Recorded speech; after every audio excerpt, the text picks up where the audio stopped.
सभी को जय मसीह की। धन्यवाद देते हैं परमेश्वर को इस सुंदर अवसर के लिए और एक छोटी सी प्रार्थना करके आज के वचन में जाएंगे। धन्यवाद धन्यवाद धन्यवाद हो परमेश्वर इस सुंदर से अवसर और दिन के लिए जो तूने हम सबके जीवनों में जोड़ा कि हम सब एक दूसरे से तेरे इस वचन को साझा कर सके और तेरे वचनों के अनुसार अपने जीवन को यापन कर सके। प्रार्थना करता हूँ प्रभु कि मैं जो कुछ भी वचन देने वाला हूँ तो इसमें मेरी मदद करना, मेरे मुख से होकर बोलना, ताकि कुछ भी गलत मेरे मुख से ना निकलने पाए। धन्यवाद हो प्रभु, सारी बातों में तू ही हमारे साथ रहना और हमारी मदद करना, और इन दिनों में तू हमारे साथ है, इसके लिए मैं आपको धन्यवाद करता हूँ। धन्यवाद देता हूँ प्रभु जी सारी बातों के लिए, और तेरे ही मधुर नाम से मांगता हूँ, आमीन। आप सभी को एक बार फिर से जय मसीह की। हमारे चारों तरफ कोरोना वायरस फैला हुआ है। हम सब इसकी सावधानियों को जानते हैं कि कैसे हमें किस तरीके से इससे बचना चाहिए, लेकिन एक और वायरस है जो कि बहुत दिनों से हमारे चारों तरफ फैला हुआ है और हम सब इसके आदी हैं। हम सभी इससे परिचित है। तो आज उसी के बारे में हम जानेंगे कि ये क्या है और हम इससे कैसे बचे, और ये हमारे जीवनों में कैसे इफेक्ट करता है, इसको भी हम समझेंगे। तो हम सबसे पहले आज बाइबल से खोलेंगे दूसरा तीमुथियुस उसका 4 अध्याय और 3 वचन से पढ़ना शुरू करेंगे। मैं पढ़ रहा हूँ। क्योंकि ऐसा समय आएगा जब लोग खरा उपदेश ना सह सकेंगे, पर कानों की खुजली के कारण अपनी अभिलाषाओं के अनुसार अपने लिए बहुत से उपदेशक बटोर लेंगे और अपने कान सत्य से फेर कर कथा कहानियों पर लगाएंगे।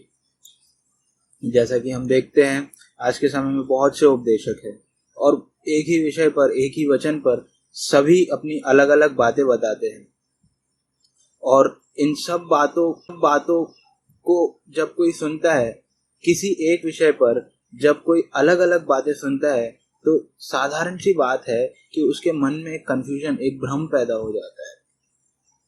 तो ये जो अलग अलग तरीके के उपदेश देने के तरीके हैं, ये आज से नहीं, ये बहुत दिनों से चल रहे हैं। बहुत से ऐसे जन हैं जो अपने तरीके से बताते हैं और कुछ और ही बताते हैं। इसका फल क्या होता है कि जब कोई इसे सुनता है तो उसके मन में कंफ्यूजन आ जाता है। तो ऐसा ही कंफ्यूजन जब हम उत्पत्ति में देखते हैं, जब वो सर्प स्त्री को भटकाने के लिए वो बोलती है, क्या तुम इस वाटिका का कोई भी फल नहीं खा सकते?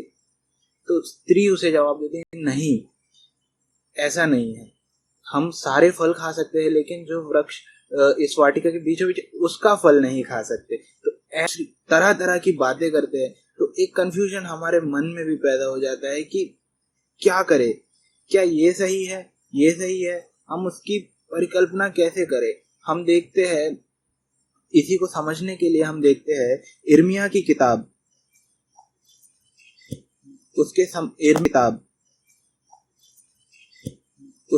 इर्मिया के समय में हम क्या हुआ था और इर्मिया ने क्या किया था, उसको हम थोड़ा समझेंगे। इर्मिया की किताब, पहले हम इर्मिया के समय को समझते हैं कि इर्मिया किस समय में था और परमेश्वर ने इर्मिया से कहा क्या था। तो हम देखते हैं इर्मिया 1 अध्याय उसके पहले वचन से ही मैं पढ़ना शुरू करता हूँ। हिल्किया के पुत्र इर्मिया, जो बिन्यामीन देश के अनातोत में रहने वाले याजकों में से था, उसी के ये वचन है। यहोवा का वचन उसके पास आमोन के पुत्र यहूदा के राजा योशिया के दिनों में उसके राज्य के 13वें वर्ष में पहुंचा। इसके राजा यहोयाकीम के दिनों में और योशिया के पुत्र यहूदा के राजा सिदकिय्याह के राज्य के 11वें वर्ष के अंत तक भी प्रकट होता रहा, जब तक कि उसी वर्ष के 5वें महीने में यरूशलेम के निवासी बंधुआई में ना चले गए।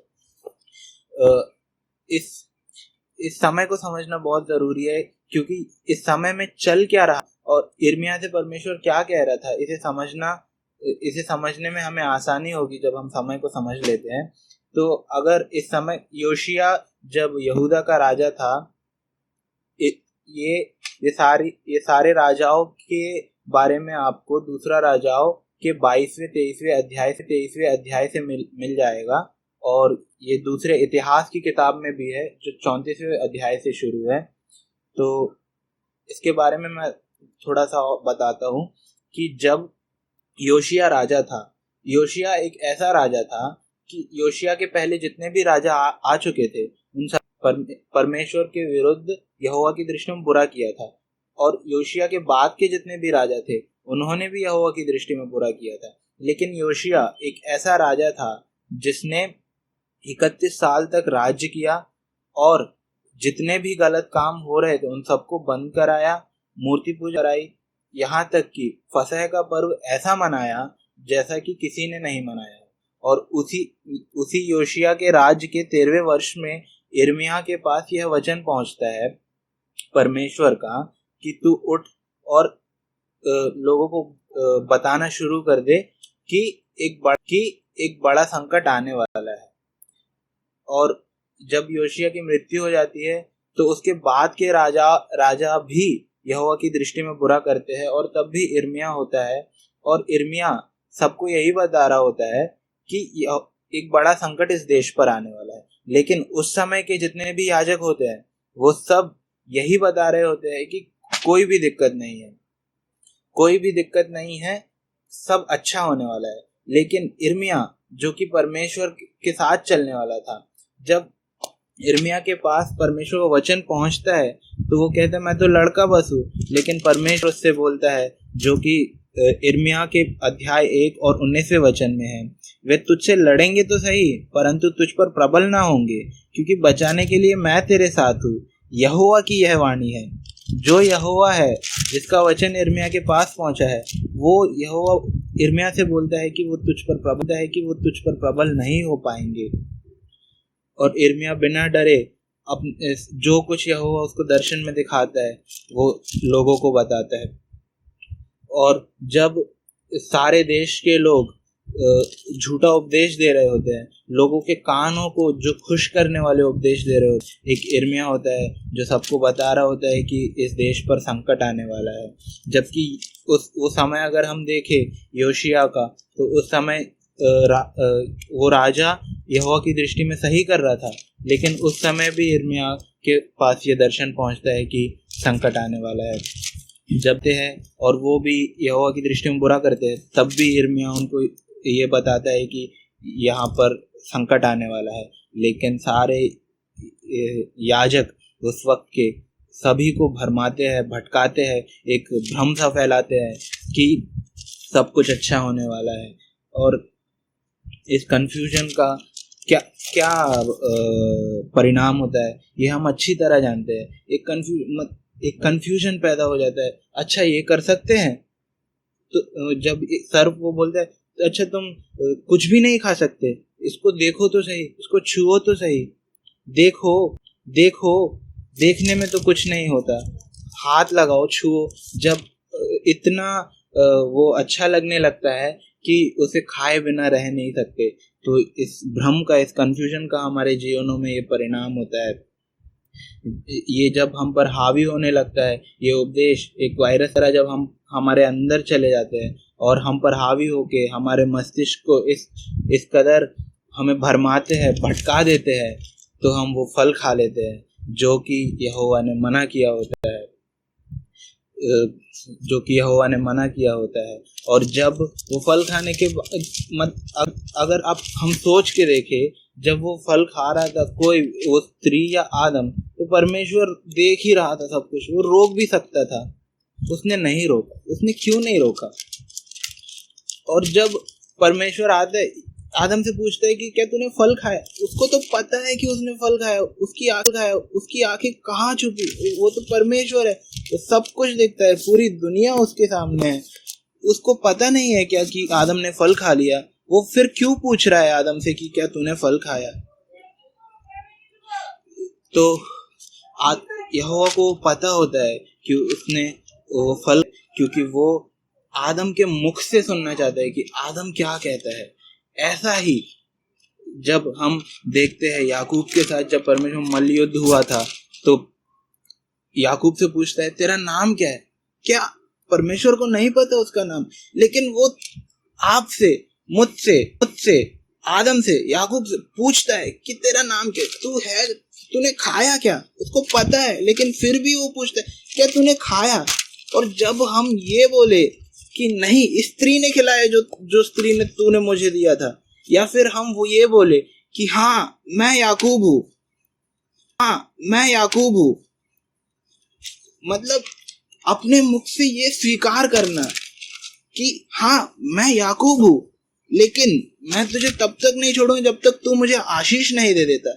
और इसके एवज में परमेश्वर क्या करता है, उसकी चाल, उसके पैर की नस खींचता है और उसका चाल बिगाड़ देता। वो याकूब जीवन भर लंगड़ाते चला, मतलब यहोवा चाल को सुधार देता है। आशीष, आशीष का मतलब क्या है हमारे जीवनों में? आशीष का मतलब हम यहाँ बैठे हैं और हमें कुछ चाहिए परमेश्वर से और हमने परमेश्वर से मांगा, तो क्या हम ये कल्पना करते हैं कि हम आंखें बंद करें और खोले और वो चीज हमारे सामने हो जाए, या जिस स्थिति में हम जाना चाहते हैं परमेश्वर उस स्थिति में, उस सिचुएशन में हमको ले जाए और वहां खड़ा कर दे?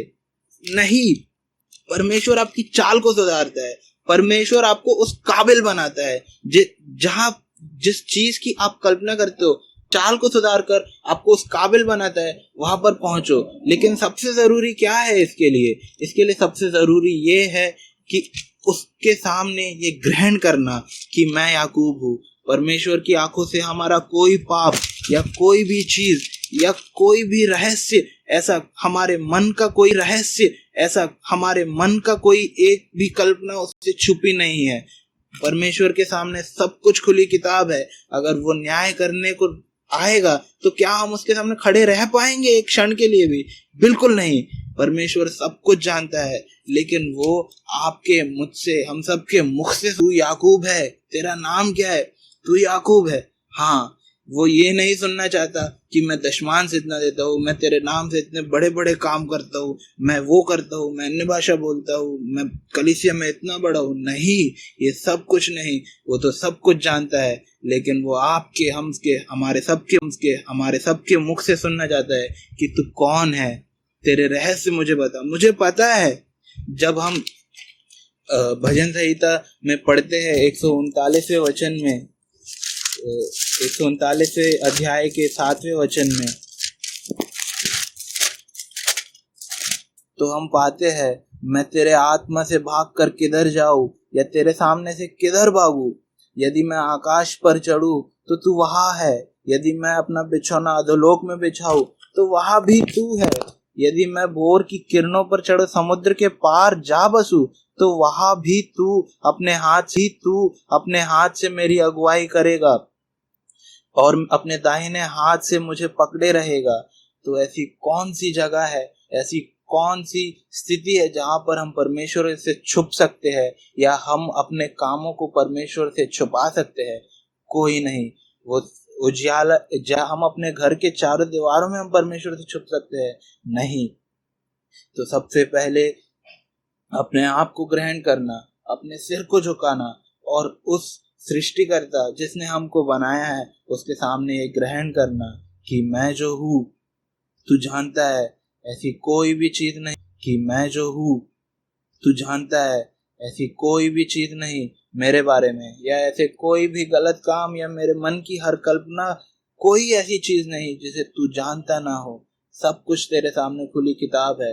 लेकिन मैं आज आपके सामने ये बोलना चाहता हूँ कि आप याकूब बनिए और उससे बोलिए कि मैं तब तक नहीं हटूंगा जब तक तू आशीष नहीं देता।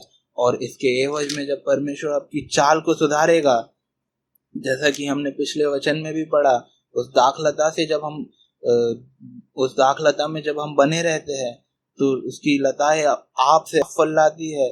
जब वो हमारी चाल सुधारता है, जब तो हमारा चाल चलन आप से आप ही बदलने लगता है।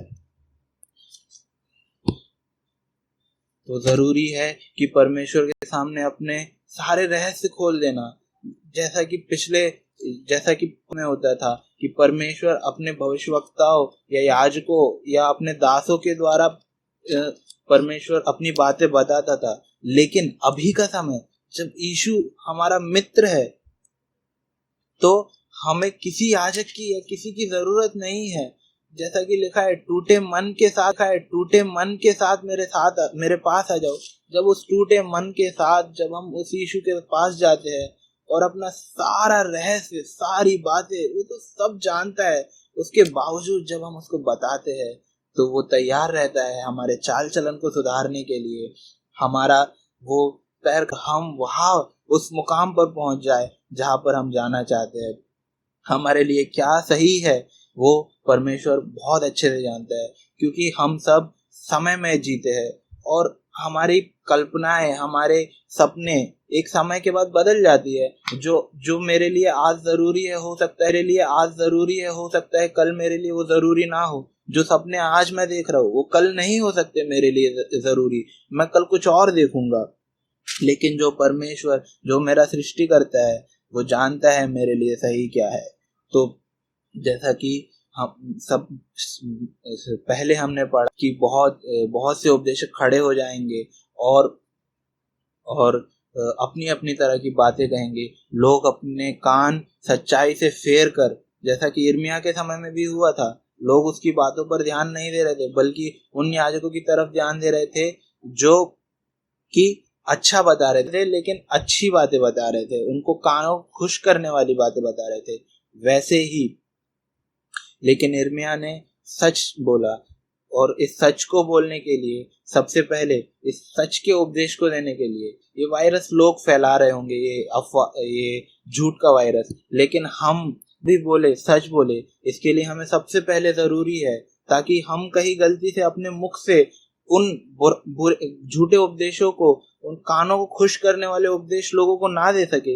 इसके लिए सबसे पहले जरूरी है कि याकूब बन जाए और परमेश्वर के सामने ग्रहण कर ले कि मैं जो हूँ, उसने ग्रहण कर ले कि मैं जो हूँ मैं तुझे समर्पित हूँ, और अपने सारे रहस्य परमेश्वर के सामने बता दे और उसको पूरे दिल से ग्रहण करे।